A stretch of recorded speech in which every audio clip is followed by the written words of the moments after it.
What's up, everybody? Hope you're all doing well. Welcome back to today's second CSGO news episode. This one arguably more important than the first one, although the first one was some huge Valve announcements for the future of CSGO. I did cover that this morning if you guys want to go check that out, but thank you all. You know, every once in a while, you guys have been leaving some very nice comments towards me for some reason. You don't make fun of me, but you actually say nice things. You don't have to, but for all of you guys who did, seriously, thank you all very much. You guys have been awesome. This week's been crazy for CSGO and esports as per usual, and it's a blessing to be here on this channel actually breaking it down for all of you guys. As always, all of today's stories will be timestamped down below, and for today's episode, there is absolutely insane news and a lot of great stories out there. The first of which we got to be asking ourselves, and if you're not asking yourselves, maybe you should, guys, what is going on with North American CSGO next year, or CSGO in general, where all of these organizations and teams want to come back or join CSGO for the first time? It's super strange. That being an announcement, guys, apparently by Decay, rumors has it, and again, we've actually heard about this in the past as well, Misfits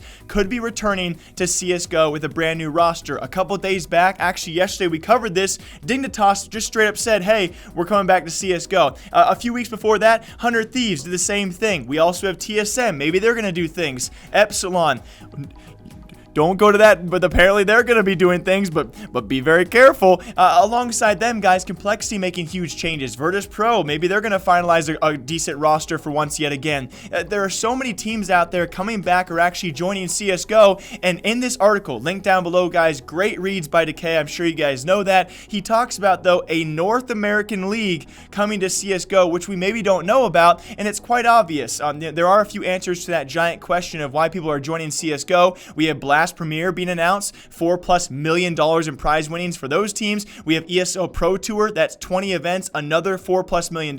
Maybe majors are going to up their prize pool as well. There are tons of available prize winnings for teams to win out there and organizations to bring in as well, although players get a majority of that. But either way, there is tons of money flooding the CSGO scene set for next year, but this North American League could be a third giant announcement, and I don't know. There's something beautiful about seeing all of these well-known, you know, I guess you could say League of Legends, Overwatch teams, and big brands out there in esports actually coming back and joining CSGO. It's a beautiful thing, and hopefully they can actually stick it out, and we see the longevity of CSGO hopefully heightened. Not only additional prize winnings and actually flooding of money to the scene itself, along with that, the latest announcement from Valve saying, hey, no exclusive leagues, everyone is free to play whatever they want to. We have some great possibilities for CSGO, and I am so excited that I'm intertwined with this community and actually involved enough to see it hopefully succeed. Alongside that, guys, finally, it's about freaking Navi.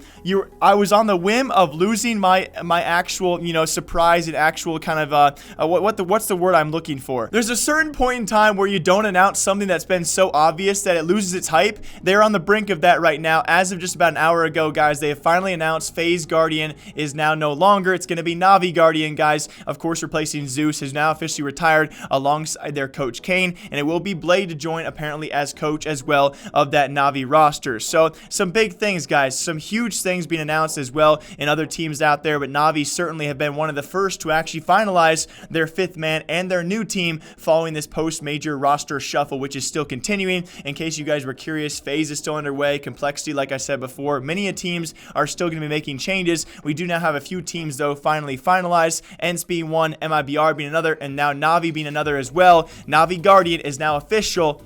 Woohoo! And this next story, guys, this one's gonna be, I think, underrated, I would say, in CSGO news. That's going to be eUnited. If you guys have not been following their story, I call them the villain of CSGO. I like them, okay? I don't really hate any CSGO teams out there, but their past has been a bit iffy in the scene out there. This being, though, apparently rumors, thanks to Ryan. He's over at the Omen Challenge. He got invited. I did not. So Ryan 1, Jake 0 on that count, guys. But apparently rumors that eUnited Moose will be leaving that roster. People do suppose, I think general opinion, that Moose, who's been with that roster for about a year and a half or so over there, will be going somewhere else, especially with all the teams we've been talking about, especially North American teams searching for North American talent. We do think that Moose might be going to a different team or one of those teams who are coming to CSGO. Along with that, though, replacing him will apparently be fREAKAZOiD to join that eUnited roster and thus rejoin his brother Cooper. If you guys do not know the crazy story behind this, well, maybe you've not been involved in CSGO long enough to actually know about this. This was one of the most dramatic stories that I actually covered throughout 2018, that being where apparently Cooper had actually signed with eUnited from Swole Patrol. He was on Swole Patrol with fREAKAZOiD for quite some time as they rose in that roster. He had signed with eUnited without telling fREAKAZOiD, which led to the now notorious and very emotional rant by fREAKAZOiD, which I will play very shortly for all of you guys. Or if you want the full rant, I did a video on my old channel about this. This guy popped off on stream, and rightfully so. They're brothers. It was very emotional. One of the best speeches I think I've ever heard in CSGO, and so that's what prompted this from Ryan or fREAKAZOiD. The only reason why I'm upset is because if he said this 3 weeks ago, when he first said he was going to sign, if you ask him personally, when he phoned me on the phone and how scared he was about telling me that he got an opportunity with eUnited, I'm happy for you. All the hard work he put in paid off. And it's like, whether he ended up in a pro team with me or not, that was always like my dream and my goal is to be with him. But if he went off to another better team, as long as it didn't hurt my team that I was making to try and make pro myself, I was always super happy for him. So now they could be teaming up together. I think it just proves after everything. I'm not going to lie, okay? There's a lot of haters of eUnited. Again, I really don't hate teams out there, but they've had a sketchier past of snaking away that old roster. And again, I'm not going to blame players for going to a better organized team out there, or probably a higher tier team out there. It's sketchy past, and we'll move past that, guys. I think it does prove, though, that teammates and teams are temporary, and brothers, well, those are forever. And they've always wanted to play alongside each other, and yet again, they could be on eUnited's new roster. Now, speaking of new rosters out there, one that I am certainly very iffy about, that's going to be HellRaisers' new announcement. As expected, thanks to AB Overdrive, he was correct on the exact roster that's now been announced, guys. They're going to keep Nuki alongside Angel, and a rarity in CSGO, we look at the bench compared to the starting roster, and I know more of the bench players, and I know you guys do too, than the starting players. The players that are up for sale on this team are much more well-known, I would say, in my opinion, than the teams that are now on the starting roster. It's like a gambit thing happening over here, guys. They keep Angel and Nuki. They actually do get Crush and Scooby from Vega, who are now dead, and they also acquire Florich as well. A fully CIS team, so I guess you can be happy about that, although, you know, they pretty much were before as well.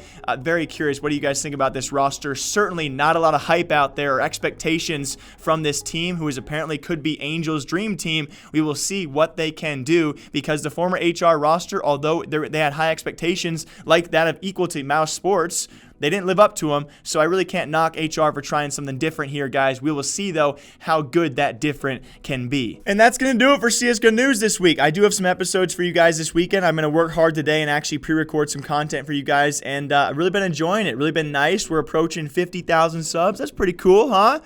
That's pretty freaking cool. Thank you guys all very much. Really do appreciate you guys. I'll be back here sometime soon. If you're not going to come back this weekend, I'll see you back here Monday, breaking down further CSGO and other esports news. Until next time, guys, take care of yourselves. Have a great, safe weekend. All right? Bye.